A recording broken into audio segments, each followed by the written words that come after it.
On my birthday, my parents threw a party with 30 relatives just to publicly disown me. Mom ripped my photos off the wall screaming, "You're a worthless failure," while Dad handed me a $114,000 bill for raising costs. Then my sister took my car keys. He transferred it to me. Even my boss came to fire me. 4 days later, they were begging. But it was too late. My phone won't stop lighting up. 62 missed calls from my mother, Lorraine, 41 from my father, Victor, 27 from my sister, Haley. It's Wednesday night. The calls started Friday morning. I haven't answered a single one, and I never will. Because I finally understand what they really are, not my family, not anymore. Just people who needed someone to humiliate so they could keep pretending their perfect little empire wasn't built on rot. But I'm getting ahead of myself. Let me take you back to last Thursday, my 26th birthday, the night I was disowned in front of 40 people. Lorraine had insisted on throwing a big family dinner at their house in Arlington, Virginia. She'd been obsessive about it for weeks, telling me to be there by exactly 6 o'clock and to dress appropriately. Her words, not mine. She said it was important. I should have known that word was code for trap. I showed up 5 minutes early. The driveway looked like a dealership lot, BMWs, SUVs, even my father's old Corvette, polished like it was about to be photographed. Inside, the house was crowded with relatives I hadn't seen in years.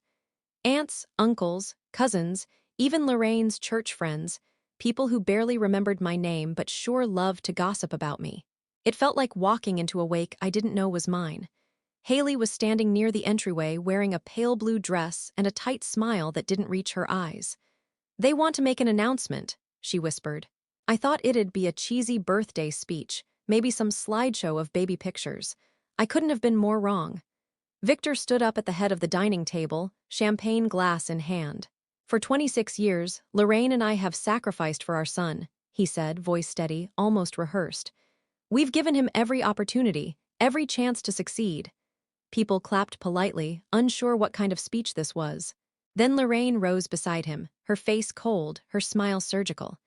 She walked to the hallway wall, the one lined with framed photos of me, school portraits, graduations, little league trophies. Without a word, she yanked my high school photo off the wall, tore it from its frame, and threw it in a trash bin sitting beside her. Then another, and another. "You were ungrateful," she said. "We gave you everything, and you gave us nothing. You're a drain on this family, a disappointment." The room fell completely silent. Even the air felt heavy.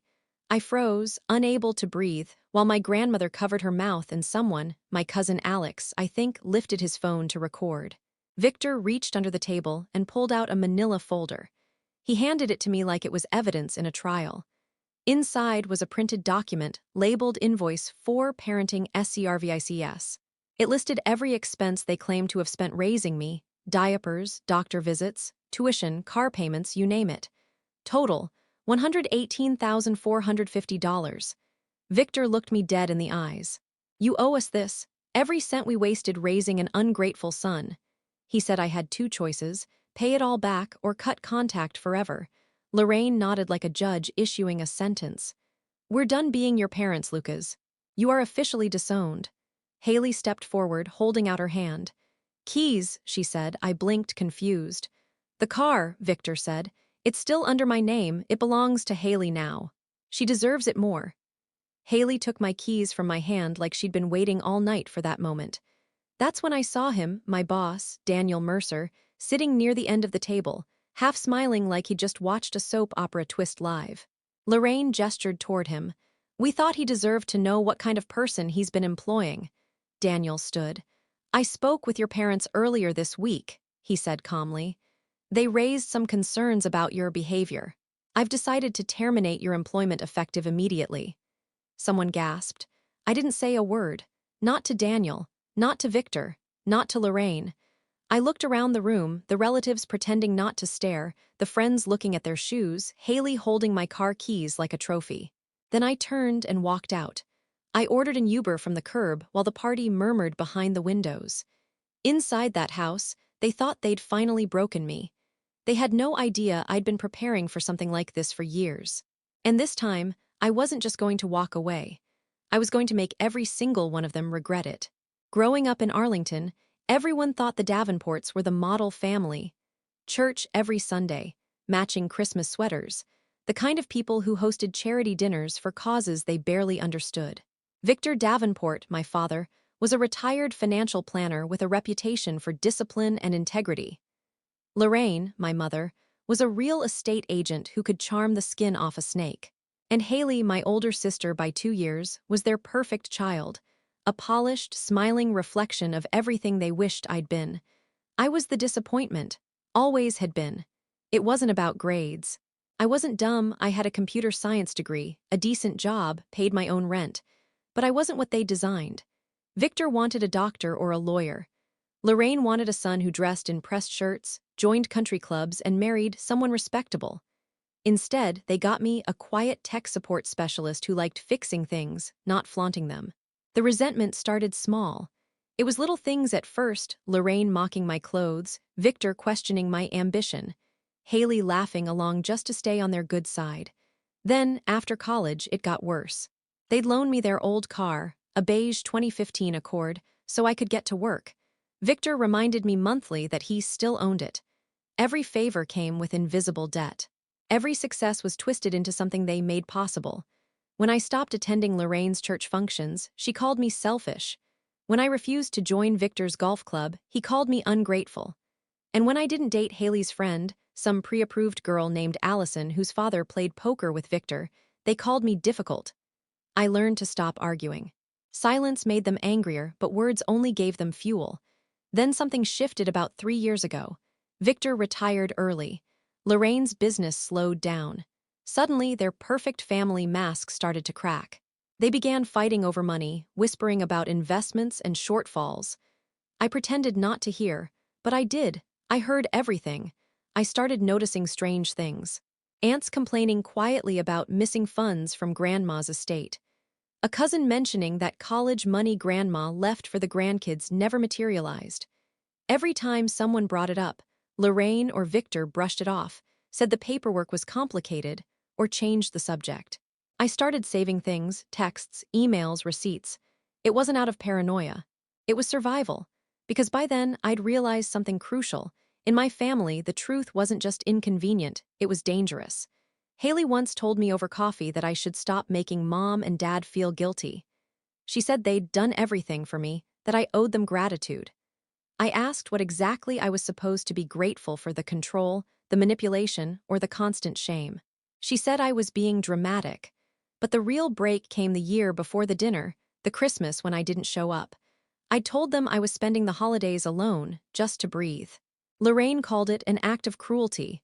Victor said I'd abandoned my family. Haley texted me, "They're talking about cutting you off. Dad's serious this time." I didn't respond. I just sat in my apartment, watching the snow fall outside, realizing how peaceful life could be without them. But I underestimated how deep their need for control ran. They didn't just want obedience. They wanted proof that they could destroy me whenever they chose.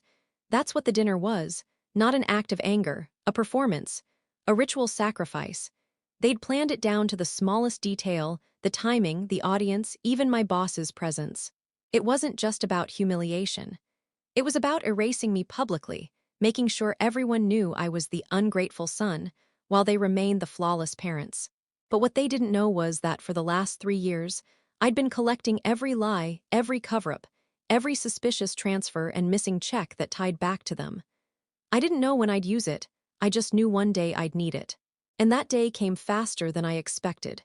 Because once they tried to end me, I realized something chilling: I finally had enough to end them. The night after the dinner, I didn't cry, didn't yell, didn't drink. I just sat in my apartment, staring at that fake invoice until the words blurred together.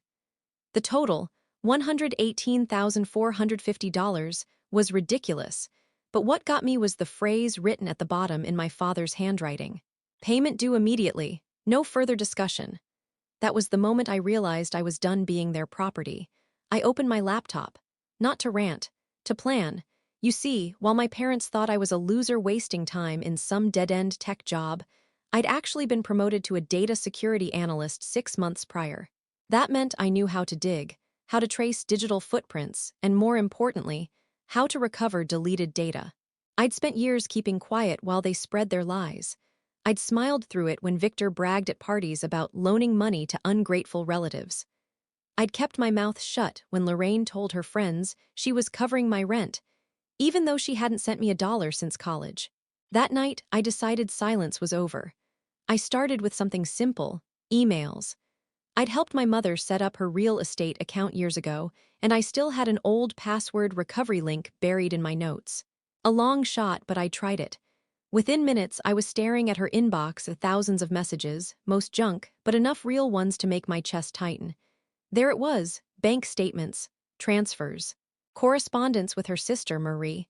Subject line: Mom's house proceeds. Lorraine had sold their late mother's home for $310,000.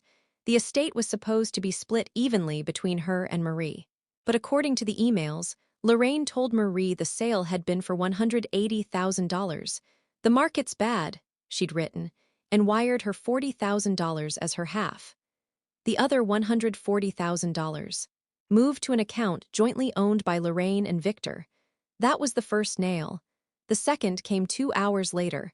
I found a PDF of my late grandfather's trust fund. Victor had been the trustee for the grandchildren's college accounts, mine, Haley's, and our cousins. Each of us was supposed to receive $10,000 at 18. Only Haley ever got hers. The others, market losses, he'd said.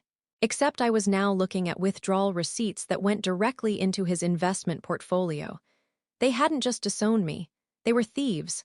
I didn't sleep that night. I printed everything, hundreds of pages, and stored copies on 3 encrypted drives. By Friday morning, my phone was already ringing nonstop. Lorraine, Victor, even Haley. I let them all go to voicemail.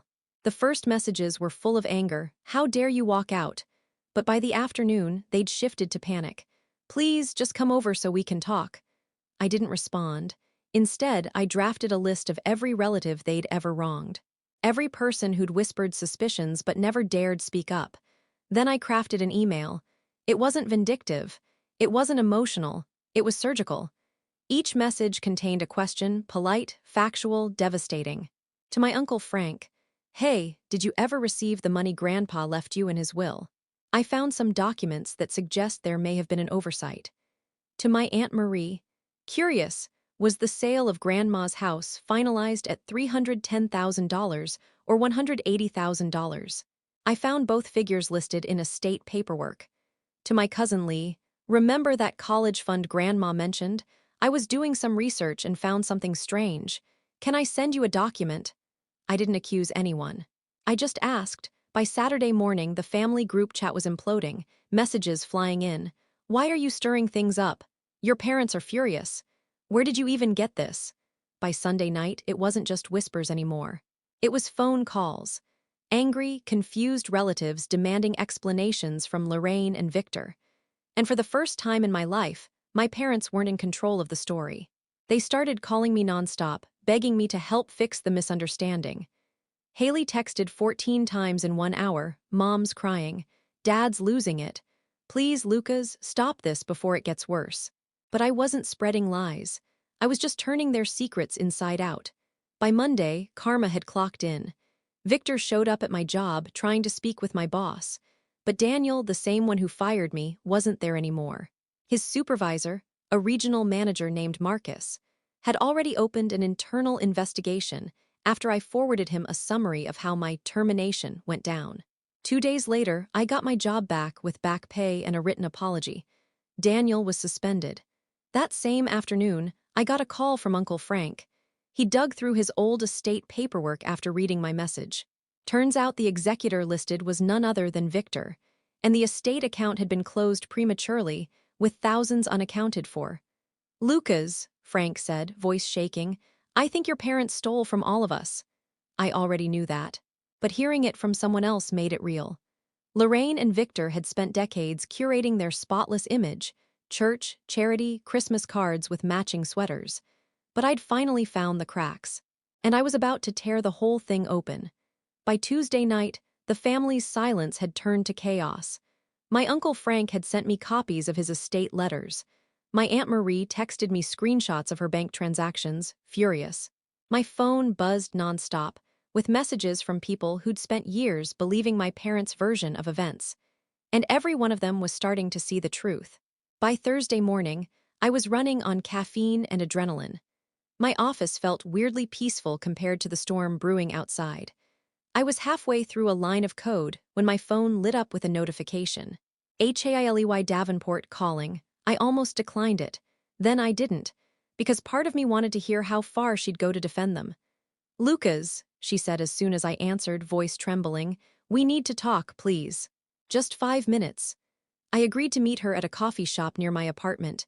Neutral ground. Public. When I got there, Haley was already waiting, looking wrecked, red eyes, unwashed hair, phone clutched in both hands like a lifeline. But underneath the panic, there was something else in her face. Guilt. "They're losing their minds," she said as soon as I sat down. "Mom hasn't slept. Dad keeps pacing. Uncle Frank's threatening to call a lawyer. Aunt Marie's saying she's going to the police. You have to stop this." "Stop what?" I asked. "I didn't lie about anything." "You stirred everything up," she snapped. "You're turning the entire family against them." I leaned back. "No. I'm just asking questions. They're the ones who have to explain the answers." Haley rubbed her temples. "You don't understand. Dad didn't mean for the dinner to go that far. It was supposed to be a wake-up call." I laughed. I couldn't help it. "A wake-up call? You mean inviting my boss to fire me in front of 40 people? Or ripping my photos off the wall?" She flinched, but she didn't deny it. Then she said something that changed everything. "Look, I tried to talk them out of it. I swear I did. But once Mom decided, there was no stopping her. She said it was time to put you in your place." Her voice broke when she said it, but her eyes didn't meet mine. I stared at her for a long second. "You knew," I said quietly. She froze. "You knew what they were planning." Her lip trembled. "Not all of it," she whispered. "Just that it was supposed to be public. They said they were going to have an intervention to get you to see how much you owed them." I laughed again, but this time it came out hollow. "And you went along with it." Haley didn't answer. "Did you know about Daniel?" I asked. "That they invited my boss to watch." She looked away. That was my answer. "You took my car keys that night," I said, voice shaking now. "You didn't even hesitate. You looked proud." "I didn't want to," she said softly. "Dad said the car was his. He told me to do it. And you did." She nodded, tears slipping down her cheeks. "I just didn't want to make things worse." "Worse for who?" I asked. "For me or for you?" She didn't respond. That silence told me everything I needed to know. For years, Haley had been the golden child, the obedient one, the peacekeeper. But I finally saw her for what she really was, their accomplice. Maybe not evil, but complicit. Then she said something that made the air in my lungs turn to ice. "Lucas, you don't understand why they're so desperate," she said. "They've got problems, big ones. There's money missing, but it's not what you think. It's not just family money. Dad's been using accounts that weren't his. If this goes public," she stopped. "If what goes public?" I asked. She looked terrified. "I shouldn't have said that." "Haley," I said, lowering my voice. "What accounts?" She stood up. "I can't. Just please stop digging, before it gets worse for everyone." Then she walked out, leaving her half-finished latte on the table. I sat there for a full minute, heart pounding so hard I could feel it in my throat. I'd thought this was about stolen inheritances, about family betrayal. But Haley's words cracked the story wide open. It's not just family money. I went home and opened my laptop. Within an hour, I found it, a trail of financial transfers linking one of Victor's old, consulting, accounts to a series of shell companies registered under fake addresses in Maryland and Delaware. Amounts in the tens of thousands. I knew what it meant. And suddenly, my family drama had just become something bigger. This wasn't just about lies or image anymore. My parents were laundering money. And they'd tried to erase me because I was the only one smart enough to find out. I didn't write a manifesto. I don't do theatrics. What I did was much more boring and, in the end, much more effective. I treated this like a job. Because that's what I am. I solve problems, I follow traces, and I build cases. For 3 years, I'd been quietly collecting the paper trail, the texts, the accidental admissions. I stored copies everywhere. 2 encrypted drives hidden in different places in my apartment. Printed sets in a safety deposit box I'd opened under my own name. And a secure cloud account with a lawyer's email attached as a secondary contact. That night after Haley left the coffee shop, everything changed from evidence to currency. First, prioritize. I had to assume my parents would notice missing emails, hacked accounts, whatever they wanted to call it. So I worked under the assumption they'd accelerate whatever damage control they could. That meant I needed to move fast but carefully. I made a list of the most damning items in order of impact. The probate records showing the $47,000 estate balance and Victor's suspicious executor filings. The wire receipts proving Lorraine pocketed the lion's share of Grandma's house sale. The trust history showing withdrawals from the grandchildren's college accounts into their joint account. The shell company transfers tying Victor to a pattern of funneled cash. The text messages between Lorraine and Haley planning the birthday lesson. I didn't want to dump everything at once. Chaos would let them scramble and maybe hide or destroy things. My aim was surgical collapse, remove the supports one by one until the whole house fell. So I mapped out timers. I prepared 3 waves. Each wave would be irreversible in its own right, but together they'd corner them legally, financially, and socially. Wave 1 was the family. People would listen to other people, not to me. So I started feeding questions, carefully phrased, non-accusatory, to the relatives I knew were already suspicious. Uncle Frank and Aunt Marie were first. I sent them copies of the probate records and the house sale emails with a short note. I found these while sorting through Grandma's documents. Can you take a look? I think something's off. No drama, no accusations, just documents. The point was to make them ask questions out loud. Once the relatives started demanding answers, the family pressure would become a force they couldn't manage with charm alone. Wave 2 was legal. I found a lawyer who specialized in probate disputes and elder trust mismanagement, someone who didn't care about old family grudges, only about ledgers and bank traces. I sat across from him and laid everything out. He didn't promise a theatrical outcome, but he did say the records were enough to open an inquiry, and if the banks cooperated, potentially recover funds. He filed a petition that week. The court process would be slow, but it would lock them into a legal maze. Once papers were filed, the public record would exist and reporters could follow it. Wave 3 was reputation. People like Victor and Lorraine lived on appearances.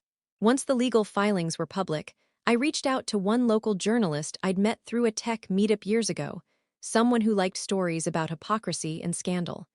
I didn't offer a sensational headline. I offered proof and let the reporter do the rest. A few days later, a small piece about a probate inquiry appeared online. Clicks followed. Calls followed. Their perfect family veneer began to flake. I did all this while keeping my life largely intact. I went to work, I fixed problems, I went home. I didn't gloat. There was no thrill, only focus. I replayed the birthday dinner in my head sometimes, not for revenge, but to remember why I couldn't stop. The scene where Lorraine ripped my photos still felt like a physical shove to the chest. I used that ache as fuel. There were risks. I had to be careful about attorney-client privilege, chain of custody, and the possibility that someone would claim I'd fabricated documents. So every document I released had the original attached, not a facsimile. I protected my sources. I documented every interaction. I logged dates and times and who received what. I wasn't interested in blackmail. I was building a defensible case. And then, 3 weeks in, something shifted in a way I hadn't predicted. A small victory turned into a new threat. An email from Haley, short, oddly calm, arrived in my inbox with a single line. "We can still fix this. Meet me tonight at our mother's church. Come alone." It was a trap in a church's clothing, or it might have been a real plea. Either way, it smelled like the kind of personal ambush they'd used before. I thought about bringing the lawyer or a friend. I thought about public places. I thought about the cameras at the church. But I agreed to go.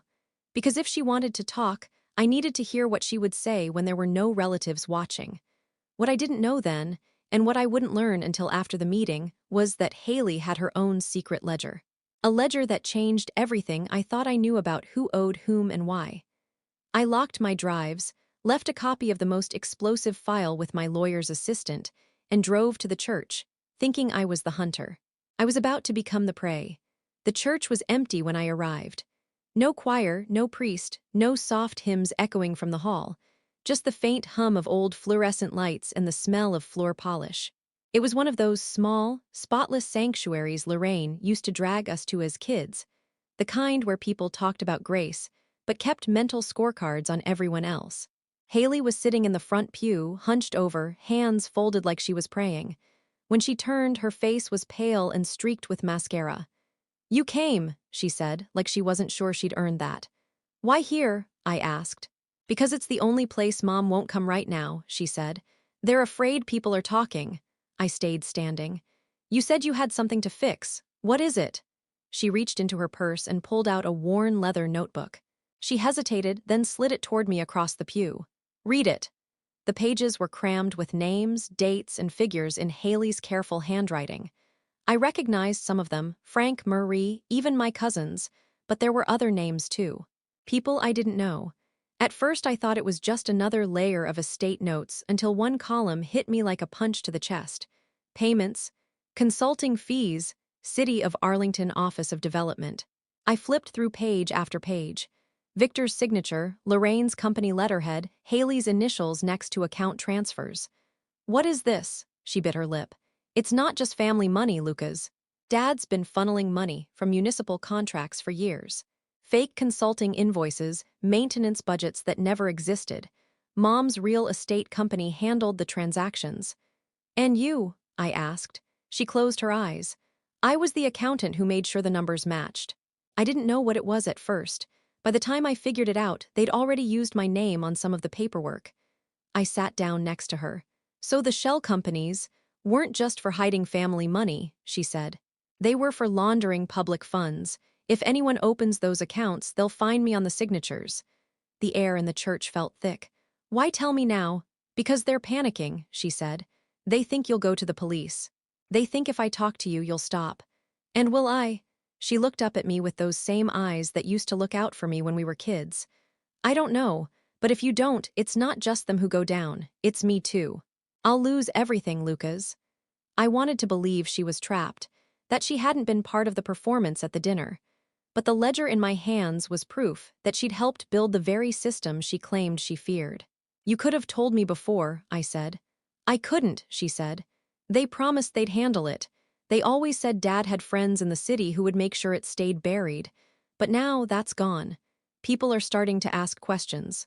They think you tipped someone off." I remembered the lawyer, the petition, the local journalist. Maybe I had indirectly, but I hadn't known it went this far. She leaned closer. "They're talking about leaving. About moving everything offshore before the court order hits." That explained the sudden quiet from my parents. They weren't surrendering, they were running. "Where's the money now?" I asked.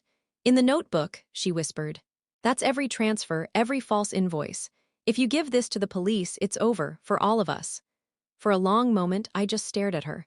My sister, the one who took my keys, the one who stayed silent while they destroyed me, had just handed me the kind of evidence people disappear over. "Why give it to me?" I asked finally. "Because you're the only one they can't buy," she said, "and because I can't live like this anymore." I slipped the notebook into my jacket. "You understand what happens next, right?" She nodded. "Yeah. I lose my parents, maybe my job, maybe more." I stood to leave. "No, Haley, you lose everything you helped them build." She flinched but didn't try to stop me. Outside, the night air felt colder than it should have. I drove straight home, windows down, trying to keep my thoughts from spinning. I knew I couldn't hold that ledger without a plan. It was too dangerous, too volatile.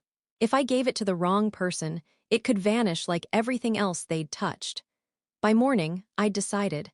I wasn't just going to expose them. I was going to make sure the exposure destroyed them publicly and permanently. But before I could move, a text came through from an unknown number. "We know you met with Haley. If you want her to stay out of jail, stop. This is your last warning. V. My father." And for the first time, I realized the game wasn't about guilt or forgiveness anymore. It was survival. I didn't sleep that night. I just sat in the dark, the ledger open on my coffee table, pages fluttering every time the heater kicked on. The numbers weren't just theft, they were strategy. Every transaction, every consulting payment, every wire transfer had a pattern. They weren't just stealing for greed. They were buying silence. I started cross-referencing the names Haley had listed with public records. A few were small-time contractors, but others, city employees, inspectors, code enforcement officers. people who had the power to make or break property deals, the same ones Lorraine had brokered through her real estate firm for decades. Every time my parents claimed they'd built their legacy from hard work, what they really meant was leverage. They weren't just corrupt, they were architects of a network. I opened one file labeled Kensington Project. It was a redevelopment plan for an old apartment complex in Arlington that had mysteriously burned down 2 years earlier. The city report had ruled it an electrical fire. Lorraine's company had bought the property 6 weeks later at a fraction of its value. Inside the ledger were 3 consulting fees paid to the city's housing inspector that month. The fire hadn't been an accident, it had been purchased. And then I understood. All of this, the humiliation, the disowning, the public execution at my birthday dinner, had nothing to do with ungratefulness. It was about control. They didn't just want me out. They wanted to erase the one person in their family with the skills to uncover everything. Because they knew I was the weak link in their story. I didn't worship them, didn't need them, didn't buy their performance. But it went deeper than that. I spent 2 days digging through archived contracts, LLC filings, and old tax documents. I found something that made my stomach twist. A shell company, VHL Development LLC, registered to Victor, Lorraine, and Haley. Established 7 years ago. The address was my parents' home. The company had been receiving maintenance reimbursements from multiple city projects, totaling nearly $600,000. Those same projects had been reported as failed, meaning the money vanished without the work ever being completed. Haley's name was on every document. So was mine. I didn't remember ever signing anything. But there it was, my name, my old digital signature from when I'd helped Lorraine set up her early real estate systems. They'd copied it. They'd been laundering money under my name. That's why the birthday dinner had been staged like a trial. They weren't just cutting me off. They were writing me out of the story before the story came crashing down. If anyone ever investigated those accounts, they could point to me, the ungrateful son, the failure, the black sheep, and claim I'd stolen from them. The invoice, the humiliation, the witnesses, it all built a narrative. He was unstable. He owed us. He took from us. It wasn't a punishment. It was a cover-up. I sat there staring at my name in black and white, realizing my parents had set me up to take the fall for everything. I thought about Haley crying at the church, saying she was trapped. Maybe she was, maybe she wasn't. But now I knew why she looked so terrified. She wasn't just scared of losing them, she was scared because if this went public, all of us would go down. By midnight, I had a choice to make: destroy the ledger and try to rebuild my life, or use it, risk everything, and expose them completely. Then I remembered my father's voice that night at the dinner when he'd said, "You either pay us back or you're no longer our son." He'd meant it. They'd already written me off. And if I was already dead to them, I might as well make it count. So I backed up every document, scanned every page of that ledger, and scheduled a message to go out to my lawyer, the journalist, and the state auditor if anything happened to me. I didn't care if it meant burning down their entire world. Because that's what they'd done to mine. I set the emails to drop at 9 a.m. on a Tuesday because that's when the news cycles are hungry and the local paper's editor drinks too much coffee. I told my lawyer to file the probate petition the moment the inbox pinged. I left copies of the ledger with 2 different attorneys and with the reporter I'd trusted, the one who smelled hypocrisy like a bloodhound smells blood. And I left one encrypted copy with a friend who lived 3 states away, the kind of friend who would have my back if a car accident ever looked too convenient. I didn't sleep. I paced. I rehearsed a calm, unshakable voice I'd never needed before. When the first story went live, it was a quiet thing. A short investigative piece that linked the probate petition to a string of suspicious municipal payments. It didn't scream scandal, yet. But within 24 hours, the county auditor had called the reporter, the auditor had called my lawyer, and an inspector was filing paperwork to freeze a couple of accounts. That was the sound of the first domino falling. The second domino was Haley, which felt like stepping on glass. She'd handed me the ledger at the church with hands that shook like a teenager's. I never expected mercy from her. I expected betrayal or silence. Instead, she handed me the instrument of their doom and then begged me to spare her. I thought she'd be the one who'd suffer forever. I didn't think she might also become the one person who could change what justice looked like. The lawyer told me bluntly that if Haley cooperated, we could offer her immunity or at least a deal. The ledger was messy, signatures, scribbled notes, papers that looked like they'd been run through a blender. But it was a map. Follow it, and you found invoices that never matched work, checks cashed by shell companies, and bank accounts funneled into the Davenports' lifestyles. It tied Lorraine's real estate closings to Victor's, consulting fees, and to municipal payments for projects that had either stalled or burned down. Haley agreed to speak. That was twist one. She didn't just hand me the ledger out of guilt, she did it because she wanted out. Not for me, not for our grandmother, but for herself. She wanted a life where she wasn't signing someone else's lies. Her testimony wasn't melodramatic, it was paperwork and context. Lawyers love paperwork. Paperwork becomes subpoenas. Subpoenas become indictments. 2 weeks after the articles ran, the county filed for audit, and the Department of Justice opened a preliminary inquiry into the Kensington project and several other sites. The sheriff's department executed search warrants on our parents' home. They took computers, locked boxes, a safe that smelled like mothballs and old money. Neighbors gawked. Lorraine's church friends texted me like they'd been stabbed. Some said they were shocked. Others made excuses about how complicated finances are. Then came twist two, the one that should have been impossible, but was perfectly consistent with how my family operated. Victor tried to pin everything on me. There it was, an email from a throwaway account, poorly disguised but threaded with enough truth to sting. It contained copies of contracts that used my old electronic signature, forged but technically usable. He'd been building a countercase for months, if he could, quietly manufacturing proof that his son, the ungrateful, errant son, had siphoned money. He wanted to manufacture a narrative where he'd been the betrayed patriarch and I the thief. I sent that email and the forged documents straight to my lawyer. I'd anticipated it. That's why I'd saved every original correspondence, every time-stamped server log, every IP traceback. The forgery dissolved under the scrutiny of an expert witness and an IT forensics team. When Victor's attorney tried to use the forged email in court, the judge dismissed it as manufactured. Victor didn't just lose credibility. He lost access to the narrative they'd painted for 30 years. In the space where their lies had once lived, only the facts remained, and the facts were brutal. Civil suits followed. Probate court ordered an accounting. Lorraine had to return funds to Aunt Marie, to Uncle Frank, to the grandchildren's trust.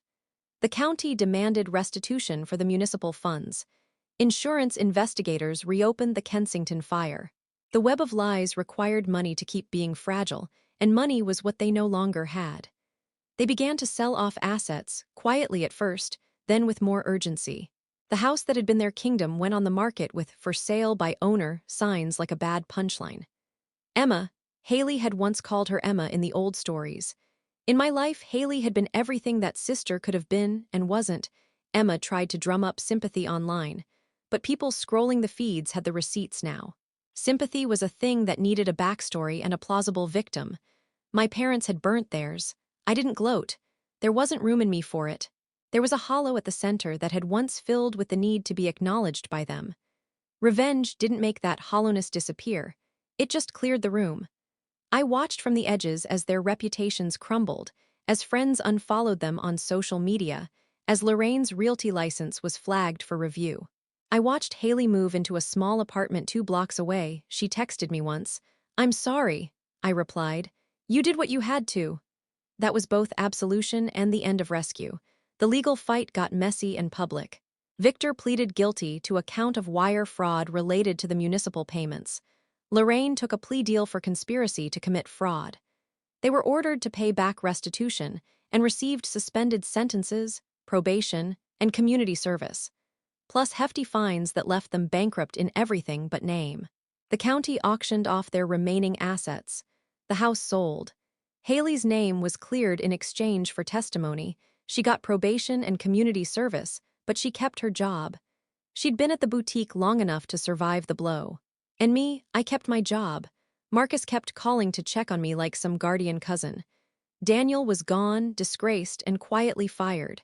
The industry buzzed about the scandal for a week, then moved on. That's the cruel thing about public outrage. It's loud and then it's gone. The consequences for the Davenports, however, were not immediate applause followed by forgetfulness. Restitution takes years. Court records are permanent. People who run on reputation don't get that chance to rebuild without consequences. On my 27th birthday, a year after the dinner, I bought a cheap used sedan with cash I'd saved from overtime. It wasn't a trophy. It had a dent on the passenger side and a radio that barely worked, but the seat felt like mine. I drove to a small bakery and bought a slice of chocolate cake, the kind with too much frosting. I ate it at my kitchen table while the apartment hummed quietly around me. No family calls, no announcements, just the sound of my spoon clinking against ceramic. Revenge didn't bring back the years of quiet shame. It didn't make the childhood memories of being shamed disappear. But it made one thing true. Their story, the one where they were perfect and I was the villain, was dead. The invoices, the photos in the trash, the public eviction of a son, those were all recorded now as part of the record of their downfall. They had built a stage for my humiliation. I had simply burned it down and let the smoke clear. The last time I saw my father in person, months later, he was moving boxes into a storage unit, his hands raw, his jaw set. He looked older than his years. He didn't look at me. He couldn't say the words "I'm sorry" without sounding like a man reading someone else's lines. My mother avoided my gaze like it could still cut. Haley walked past my doorway once, both of us pretending to be strangers. I have no illusions about forgiveness. I don't want to be part of their lives. I wanted them to feel the weight of consequence. I wanted their victims to get something close to justice. That happened. It wasn't pretty. It wasn't neat. It cost a lot of people pain, some deserved, some not. I don't celebrate that as a win so much as a settlement with reality. A week after the final settlement was filed, I walked past Lorraine's church on a Sunday. The building looked the same, but the people inside didn't. I thought about walking in, about standing up and telling the gathered congregation everything I knew. Instead, I kept walking, because revenge had never been about an audience. It had been about clearing my name and sleeping without the weight of their lies. I slept better after that. I still wake up sometimes to the echo of strangers' voices in my head, my grandmother's faint disappointment, the clink of Victor's glass. I have a new phone now, fewer missed calls, and a life that has the shape of work, friends who aren't family by blood but by choice, and small joys that are mine. An overdue library book, a late-night taco truck, a volunteer shift helping veterans with paperwork. I'm not the son they wanted. I'm not the son I would have been for them if the script hadn't been burned. They threw me a birthday dinner to disown me. They succeeded, so I fed the fire and walked away while the house burned. And yes, I took the car keys back eventually.